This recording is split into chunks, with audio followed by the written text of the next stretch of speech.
Mohammed Daklala, just 24 years old, is at the very start of an 8-year federal prison sentence for trying to join and help ISIS. A radical Muslim extremist?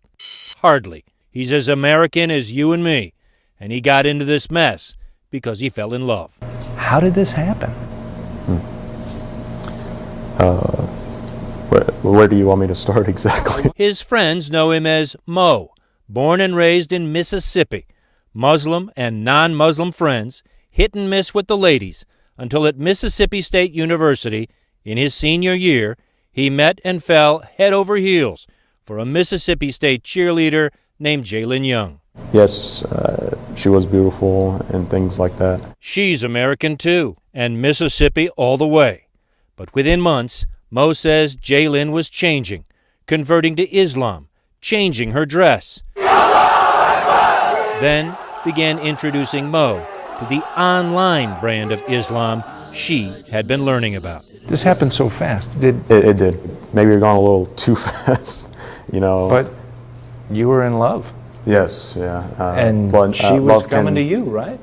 Yeah, and you know that love can ultimately, you know, blind out your intelligence. The Federal Bureau of Prisons rarely grants access to convicted felons like Mo.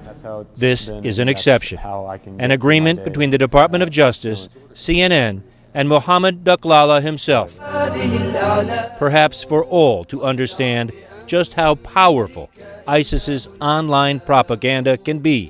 His girlfriend, Jalen Young, merely showed Mo the videos. The videos did the rest. And so when she showed me that video, I think it's just kind of like brought a tenseness in her. You know, I felt those same things, I guess, just because she was feeling it. And that progressed. Yeah, it progressed to the point that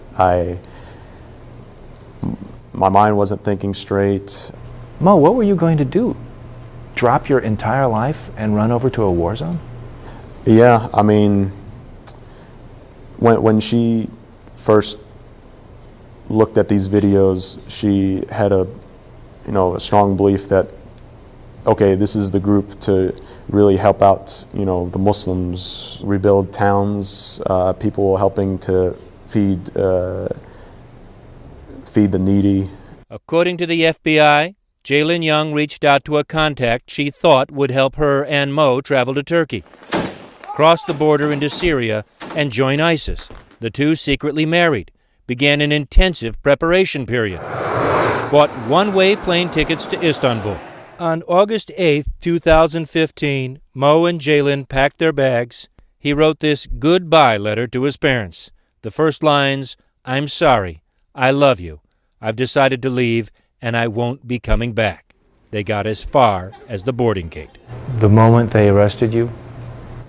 Oh, my heart sank. I felt like my whole body shut down. It turns out the online ISIS recruiter who had been helping make arrangements for the couple was in fact an FBI employee. This past summer, they both pleaded guilty. My brother does. Mo given an 8-year sentence, citing his cooperation with authorities. Jalen Young, the mastermind, was sentenced to 12 years. She's refused to speak to CNN. You haven't said her name once. Oh, yeah. You haven't? No, I have not. He also finds it difficult to speak about the other woman in his life, the woman he wrote this final goodbye to. Mo Daklala's mother was suffering from cancer at his arrest. She died earlier this year. And that's probably, or is, one of the biggest regrets that I have in my life.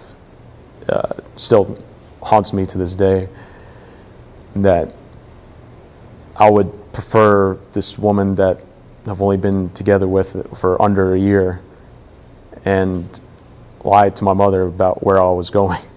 His other regret, that in time of confusion, especially about his religion, he failed to reach out to his dad, an imam himself, who would have never taught his son to kill or hurt anyone. I wish I just reached out to my dad. You know, if I just asked him, he would just illuminate me on what was happening, what's really happening with this group. I feel like that I should owe people back to say, hey, don't do what I did. That's not what they're doing over there, what ISIS is doing over there. That's not Islam.